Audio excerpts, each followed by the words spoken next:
Good morning or good afternoon, depending on where you're at in the country. It's a beautiful day at at the Rhythmia Life Advancement Center in Guanacaste, Costa Rica.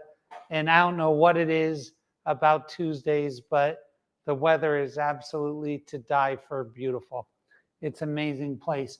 What is Rhythmia? Rhythmia is a life advancement center that uses ayahuasca. It uses farm to table organic food, breath work, meditation, yoga, uh, a bunch of classes, a bunch of metaphysical classes. It uses Michael Beckwith's The Answer Is You to bring about this amazing change. And, and, and when I say an amazing change, a lot of people talk about something like this, but they have nothing to back it up. I'm going to tell you, there's been over 16,000 people through the doors at Rhythmia. 16,000. And 97.77% of them, that's 977 out of every 1,000, report they had a life-changing miracle during their stay. Better than that, 6 months later, they're given another survey, and 90.22% say that this was the week that changed their life. Because of this, we get all kinds of super cool people here from all over the world, people in entertainment and sports, athletics, business, science. We have one of the most famous astronauts in the world comes here frequently. Just an amazing group of people. Because of this, we put together a tremendous board of directors. Who's on our board of directors? Martin Luther King's son, Martin, Michael Bernard Beckwith, the founder of the Agape Spiritual Center, Ron White, the comedian, Earl Koski, the businessman, Tony Coe.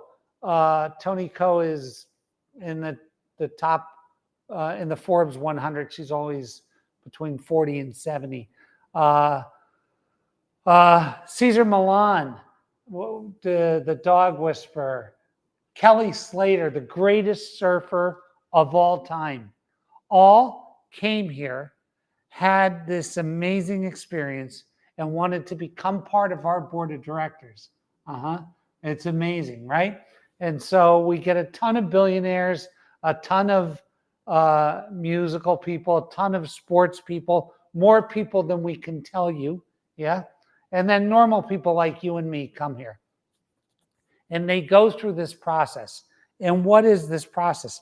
This process is the hardest week's work you will ever do. And it will be the beginning of a life change for you. Your life could be going this direction. It's going to shoot it this direction. Now, there's some commonalities because we've done this more than anybody. We served more plant medicine than anybody. We've done more plant medicine programs than anybody. And because of that, we found out a bunch of things. Generally, what happens after people have a soul merger is they make a life decision to become a beneficial presence on the planet.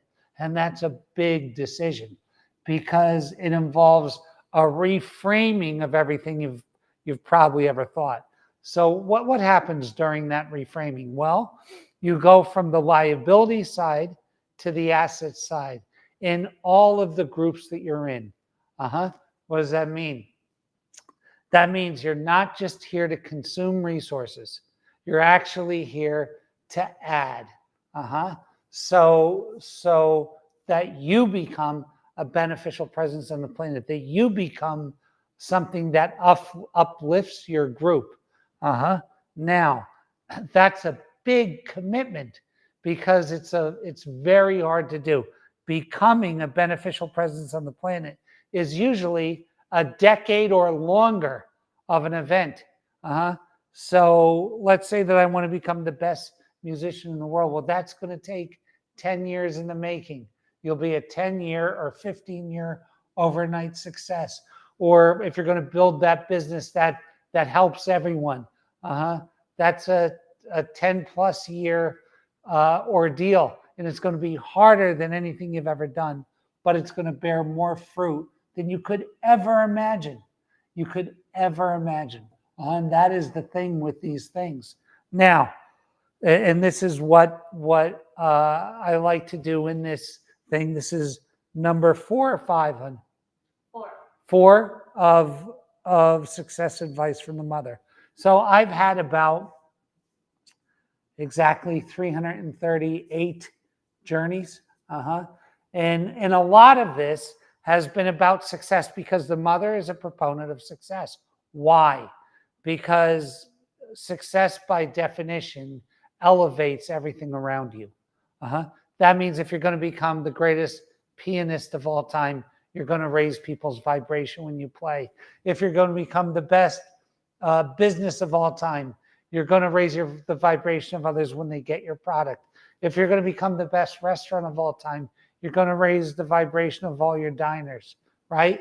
So this is this thing of raising the vibration around you. If you're going to start a church or become a healer or start a band or become a civic or community leader, you're going to change everything for the greater. And none of it is easy. As a matter of fact, it's horribly hard. And I want to talk about that today. So what is the most important part of something that is hard? Consistency. So people talk about this all the time. Consistency versus intensity. So when consistency meets intensity, you have these miraculous lives, like really miraculous lives, like Michael Jordan's, Kelly Slater's, Tiger Woods, Muhammad Ali's. Like you have these freaks of nature where consistency and intensity meet. Elon Musk is an example of consistent and intense. But for most of us, we fall somewhere below that apex for most of us. But consistency wins the race. And I'm going to show you it happens in nature as well. So, you can take a guy like me. I never graduated high school. I wasn't particularly smart. I wasn't particularly gifted. I was hardworking and consistent.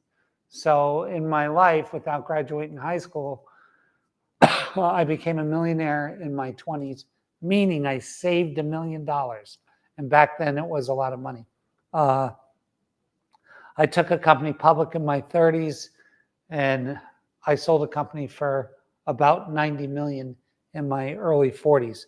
And that's from a guy who didn't have a high school diploma or a GED and wasn't particularly smart, but was consistent.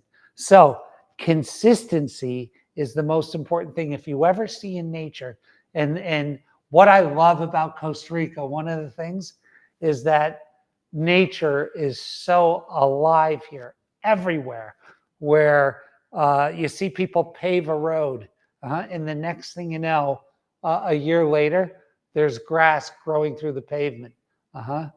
So that's not intense. The power of grass is not going to push anybody over, yet it can punch through asphalt and blacktop and concrete with consistency. So consistency is the thing.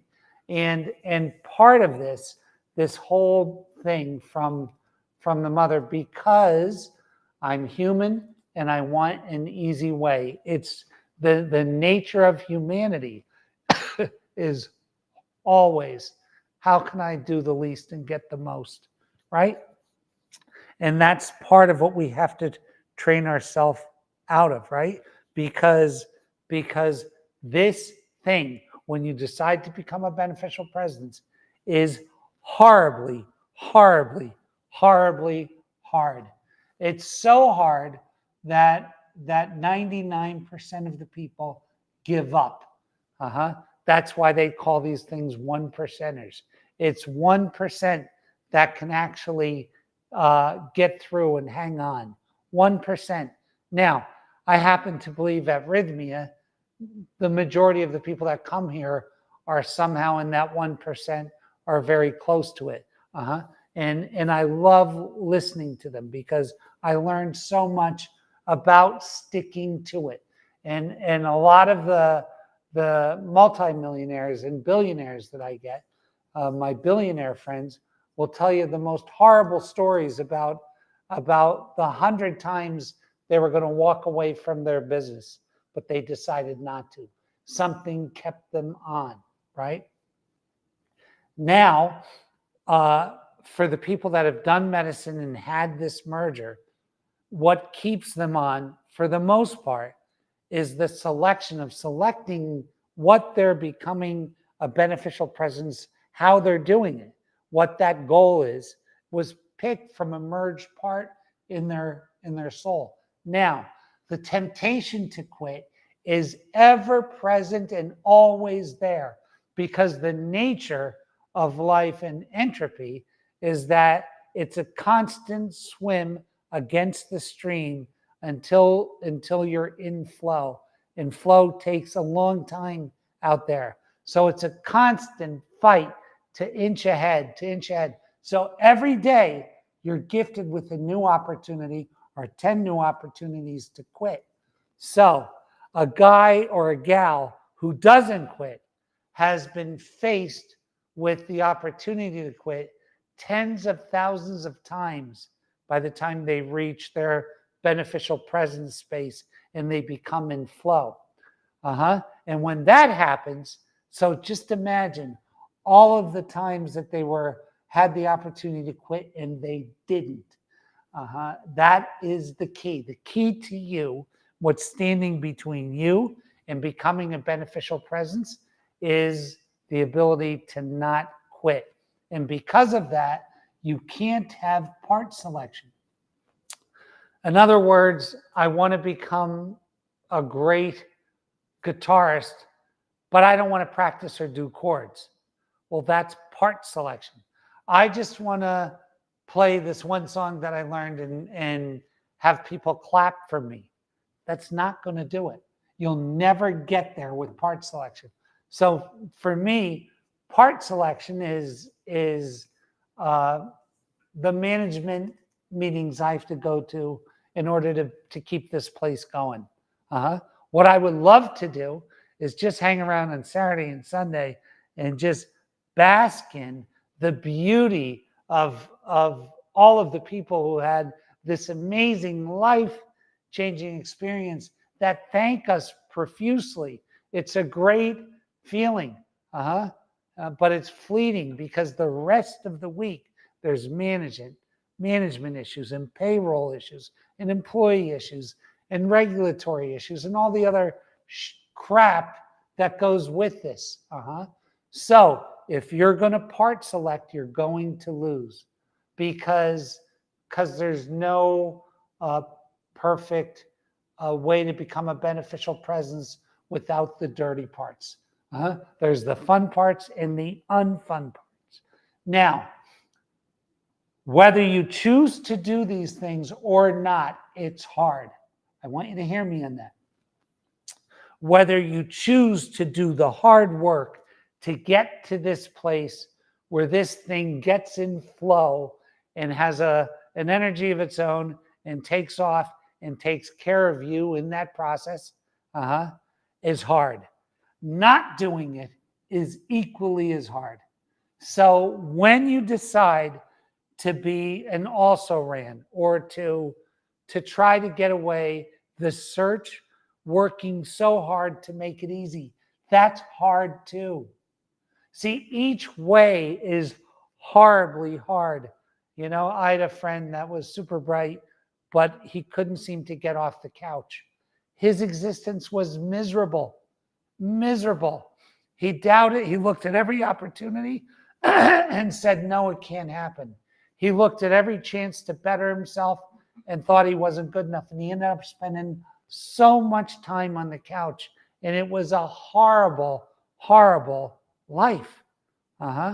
So each way is hard, but you are at choice. You get to pick which hard you want. And I'm going to tell you, it's horribly hard. I'm 7 years or 8 years into this thing, and there's still days I want to quit, but I won't. I won't, because I know what's over there. I've seen the promised land. Uh-huh. I've done this before. And I know what's over there. So, and by what's over there, I mean the most beautiful things for all. So in your thought, when you take a look at your life, you can really sit down and say, no matter which way I go, it's going to be horribly hard. But I'm at choice as to which hard that I'm going to pick. And I'm at choice. I'll be given the opportunity to quit every day. But I'll be given the opportunity to say no to that quitting as well. That is the key. And I have to tell you what, there aren't many 60-year-olds who I've met, or 70-year-olds or 80-year-olds that were happy and wished, or unhappy and wished that they looked harder for an easier way. Not one. Not one. So as long as you're alive and you wake up and see the green side of the grass, you have a chance. And that chance, and the nature of the universe is this. It doesn't matter if you were the runt of the litter. It doesn't matter how smart you were. It doesn't matter how beautiful you were. It doesn't matter what a great athlete you were. We all get this chance to become the best that we can become. And the greatest of the great are only using 5 or 7% of their brain. Imagine how great you could be. And imagine like how far you can press your body. There's people that do studies on endurance. And the craziest thing is that for runners, when you reach the point where you believe you can't take one more step, you have 200% left more in the tank. I want you to hear that. When you reach the point that you believe you can't take one more step, you have 200% more left in the tank. So all of our growth comes from stretching, all of it. And if you can get used to that, if you can get used to knowing that it's going to be hard, if you can get used to knowing that you're going to want to quit, if you can get used to knowing that it's going to be horribly unfair, then guess what? You got a chance. And once you get used to saying no to quitting, it's a funny thing. It's like saying no to cigarettes. First year, you're probably thinking about it here and there. But by year 5, it's not even a thought. And the same with quitting. It's hardest. So the quit curve goes like this. Time is going this way. The quit curve is up here. So you want to quit the most in the beginning when it's hardest. But as time goes on, you end up having this fulfillment from saying no to that, or not even listening to it anymore. And that is the beauty of this thing. So the end of my thought today is that you get to pick whatever you want. And every way you go is going to be hard. But wouldn't you rather pick the way that benefits you and all of those around you the most? Wouldn't that be the most fulfilling? Because there is a day coming when we draw our last breath. And in that breath, we're going to have to look at our lives. I suggest you don't wait to get there. And you're going to look at your life as a balance sheet. And did you bring more good than harm you caused? It's a really important question. What you say no to and what you say yes to will be the determinant in that question. Fantastic. Have a wonderful week. God bless you. God keep you. God hold you. Hey, I got 2 books. This one's about quitting. This is Truthonomics, about manifesting. And this one is about the history of Rhythmia and why it's here. Please get to Rhythmia. Get to Rhythmia because life is too short to not have an event that changes your direction.